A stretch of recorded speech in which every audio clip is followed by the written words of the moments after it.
June 24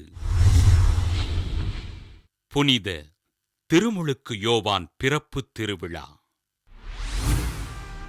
யூதேயா நாட்டில் வாழ்ந்த வயது முதிர்ந்த தம்பதிகளான செக்கரியா, எலிசபெத் பெற்றோருக்கு முதல் நூற்றாண்டில் பிறந்தார் திருமுழுக்கு யோவான்.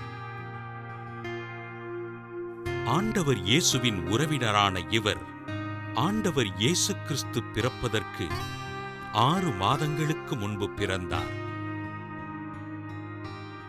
ஒட்டக முடியிலான ஆடையையும் தோல் கச்சையினையும் இடையில் கட்டியிருந்த திருமுழுக்கு யோவான் தன் 27வது வயதில் தன் போதிக்கும் பணியினை தொடங்கினார். யூதேயாவின் பாலி நிலத்தில் வாழ்ந்த இவர் யூதேயா மக்களிடம், மனம் மாறுங்கள், விண்ணரசு நெருங்கி வந்துவிட்டது என்று பறைசாற்றினார். வெட்டுக் கிளியினையும் காட்டுத் தேனையும் உணவாக உட்கொண்ட திருமுழுக்கு யோவான் எருசலேம் மற்றும் யூதேயா பகுதியினை சேர்ந்த மக்களுக்கு யோர்தான் ஆற்றில் திருமுழுக்கு வழங்கினார்.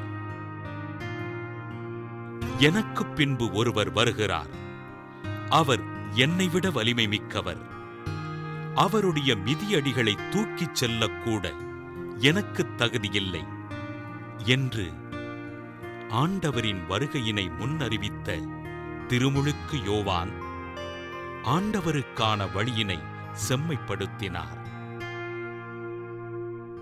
ஏரோது அரசன் பிலிப்பின் மனைவியான ஏரோதியாவினை தன் மனைவியாக்கிக் கொள்ள இதனை தவறு என்று எடுத்துரைத்த திருமுழுக்கு யோவான் கிபி 31ஆம் ஆண்டு தலை வெட்டப்பட்டு படுகொலை செய்யப்பட்டார்.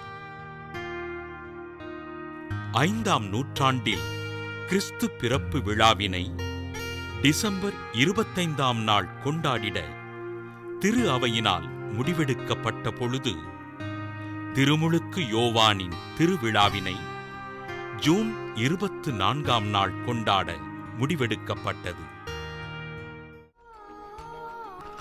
புனித திருமுழுக்கு யோவானின் திருவிழாவினை கொண்டாடுகின்ற நாம், நமக்கு எதிராக குற்றம் செய்தோரையும் நமது வளர்ச்சிக்கு தடையாக இருந்தோரையும் மன்னித்து அவர்களை இறைவன் ஆசீர்வதிக்கும்படியாக ஜெபிப்போம்.